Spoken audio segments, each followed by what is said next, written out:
Bali, ito ulit. Meron tayong re-referent. 99 na pula. Sa lakasan. Yan.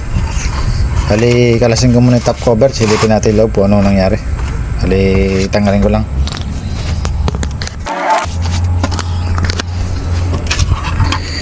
Bali, nasilip ko na yung loob. Bali, sa ibang parts, walang problema. Meron tayong problema dito sa sa kanyang lakasan. Nahulog siguro ito. Bali sa loob niya bumaluktot siya. Parang naputol yung kanyang paa. Ayan. Bali kitang kita na. Andiyan pa naman sa gawin likod yung niya, yung lakasan dito. Bali yung tatlo rin sa may harapan. Ano na yun, yung magkakasama. Bali ito yung lakasan talaga niya, nasa dulo. Bali putol siya kaya mawawala yung tunog nito. Bali nabaksak siguro to.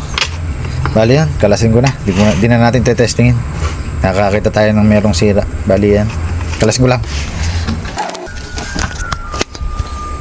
Bali wala pala siyang tornilyo, kaya siguro nasibak yung natin. Mamaya pagka nagpalit tayo, lalagyan na natin ng tornilyo to sa labas.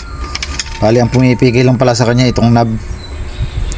Kaya kung meron sanang tornilyo, hindi siya masisira kahit na mabaksak. Bali pumalob siyang ganun, kaya siya naputol. Bali yan, palitan na natin.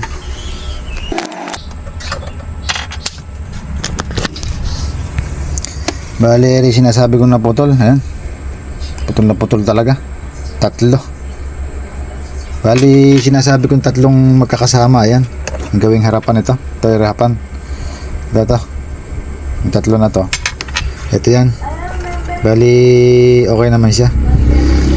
Ito yung lakasan talaga. Yung nasa gawing likod. Dito. Ayan, tatlo. Bali yan, palitan ko lang. Tsaka testing tayo para makita pa natin kung mayroon pa ibang sira. Kabitan ko lang ng lakasan.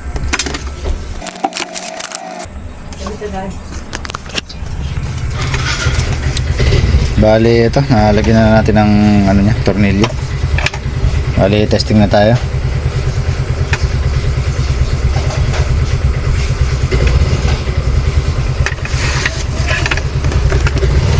Kabitan ko lang ng output ng battery sa output.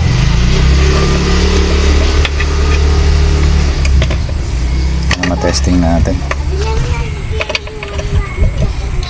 Test valve lang muna tayo. Bali ito yung switch nya. Bali on ko na. Ayan, tumutunog. Under naman siya. Bali lagay lang natin sa 1K. 1K lang ang gagamitin natin. Testing na natin din yung direct. Oh, testing natin, on natin. Bali maandar naman siya.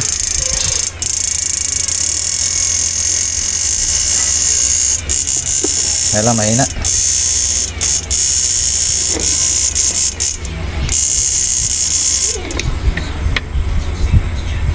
Nag-iinit siya, tapos mahina siya.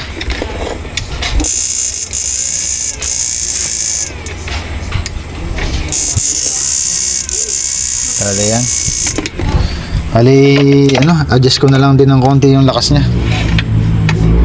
Tingnan natin bakit mahina siya. Tingnan natin yung capacitor, baka may tama rin. Bali yan, tanggalin, testering ko muna to.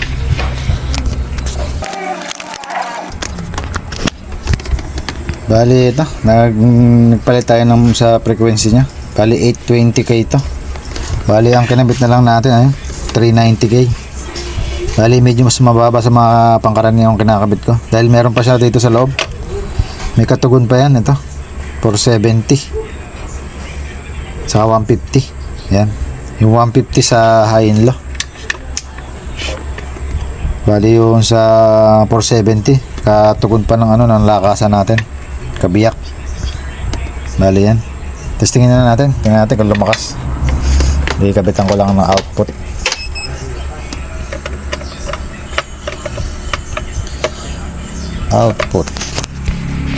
Bali yan. Test valve muna tayo. Ito. On ko na. Mahula yung tunog. Ay, hindi pala nakakabit sa negative. Yan, may tunog na. Bali yan, i-direct na natin, tingnan natin kung okay na yung tunog. Ayan, kaya natin.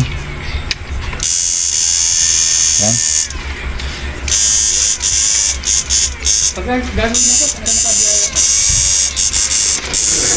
Sari naglulus sa may pindutan natin.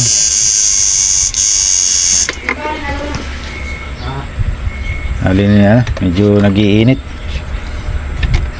Parang nagpapabago-bago tunog. Ali. Try ko lang kaskasin tong pindutan, tingnan natin kung magiging okay yung andar niya. Medyo maingay, huwag labay mga. Bali ito, kaya pala nagpapabago-bago yung tunog niya. Bali may problema tayo sa PWM natin. Bali ito, lagyan natin sa ano, dito sa kanyang output ng ano, ng PWM. Bali on ko na. Bali yan, meron. Dito sa kabilang side, dito lipat natin sa kabila. Natin kung bakit parang ayan o. Bali ang problema niya, maliit yung signal ng isa. Bali yan, magre-repair pa tayo dito sa PWM natin. Ayan, bali repairin ko lang to. Kailangan pareha silang ano, may signal na maganda. Kaya pala unti-unti nababago yung tunog. Bali yan, repairin ko lang to.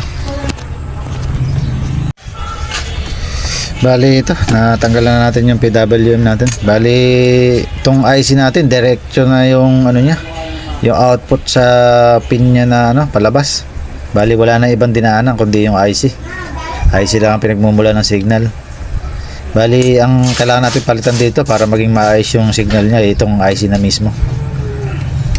Bali ang pin nitong ano, palabas itong 2 saka yung 5. Bali diretso na dito sa IC yun. Kaya obligado magpalit na tayo nito. Bali dyan yan. Bali ang value niya ito. Yan, SG3525. Yun yung IC. Bali palitan ko lang.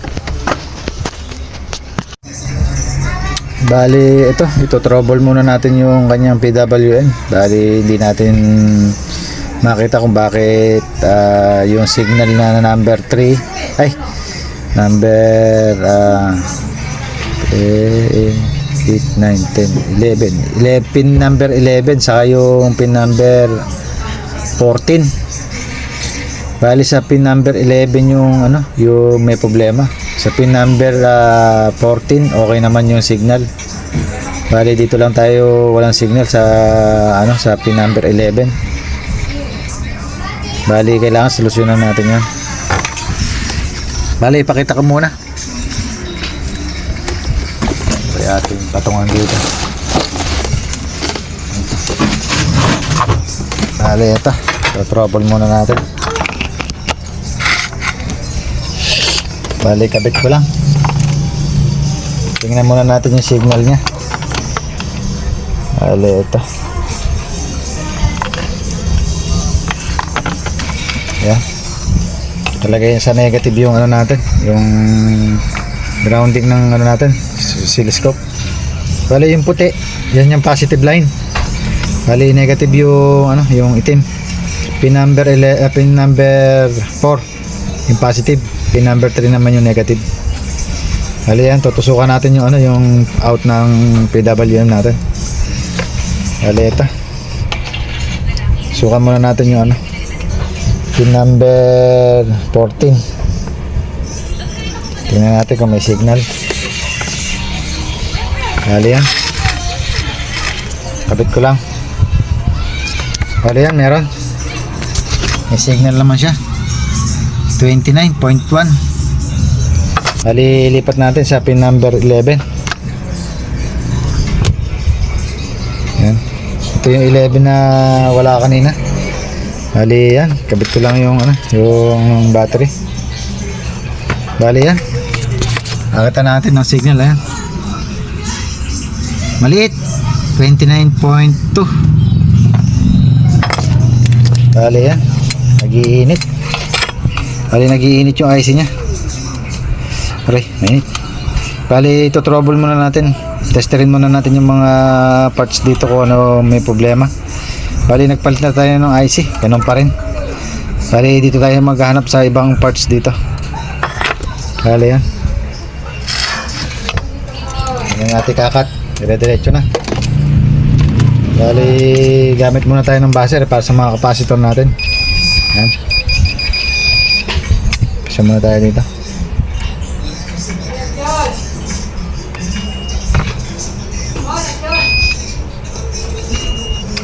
Okay. Okay. Okay.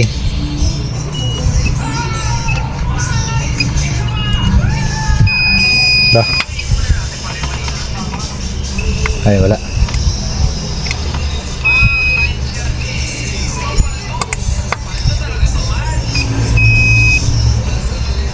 Wala. Bali, last na to. Ito. Bali, ito. Bali, nakasama sa ano, sa A290 natin, sa ano, pan delay natin.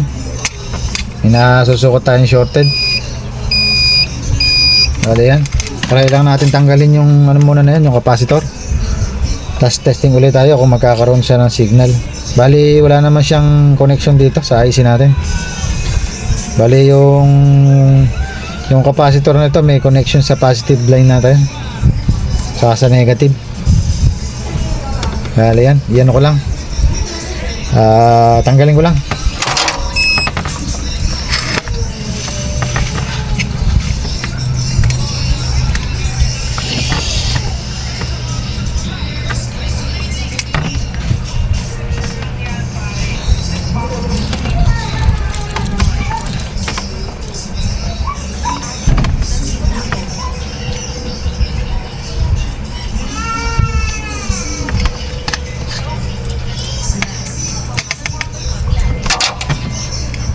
Bali, yan. Sukatan natin ng ano kung may buzzer pa yung tinanggalan.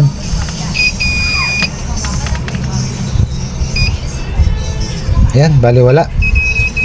Bali, ang i-buzzer natin ito. Tingnan natin kung magbabuzzer. Bali, yan, meron. Capacitor to. Dapat walang buzzer to. Yan. Bali, sira talaga. Bali, pwede man natin testingin to kahit wala ito. Sa pan-delay lang naman yun. Yun lang naman ang nagpopondo para dahan-dahan nawawala yung ano, yung voltage sa capacitor. Para hanggang may voltage yung capacitor, maandar yung blower. Pag nauubos, dinischarge nung resistor na katabi na to, saka lang mamatay yung blower natin. Yan. Nagdi-discharge sa kanya. Ito yung resistor. Bali, yung A290 natin na to, ano to, MOSFET. Bali, SMD A290. Bali, yan. Testing natin, kabitan natin ng ano, oscilloscope. Kabit ko lang. Tingnan natin kung magiging okay na yung kanyang ano, kanyang pin number 11. Bali, yan, kabit ko na. Pin number 11. Bali, kabit ko na yung battery.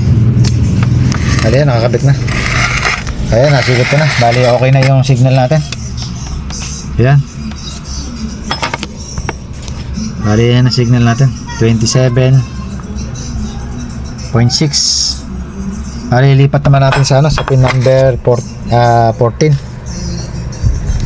Tingnan natin kung parehas. Bali, yan. 27.6. Bali, okay na. Yan, bali gagawin ko, papalitan ko na lang yung capacitor na natanggal na yan, na shorted. Tapos balik natin sa ano, balik natin doon sa mainboard natin. Kabit ko lang, kabitan ko lang ng pyesa.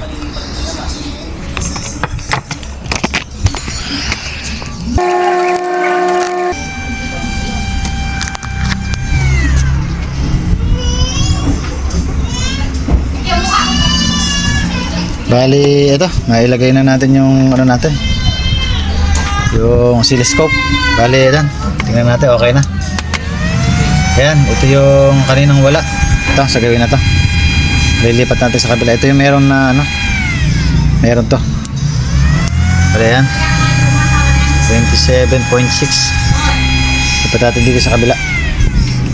Tingnan natin kung okay na talaga. Bali yan, 27.6 din. Bali okay na. Balik na natin yung transformer nating maliit. Itong E16 first transformer. Bali yan, kabit ko lang. Bali ito, okay na, naikabit na natin. Pati yung first transformer natin, PWM, okay na. Bali nakakabit na yung test sa test light tayo. Bali on ko na. Ayan, tumutunog. Bali direct na natin, tingnan natin kung yung under nya bago-bago pa. Tsaka hindi nag-iinit. Kanina nag-iinit. Bali ito, on ko na. Ayan, maandar. 200 yung load. 2K. Ayan, hindi na siya nababago. Bali may problema pala dun tayo sa sa kanyang PWM pala. Kaya pala ganun. Bali okay na.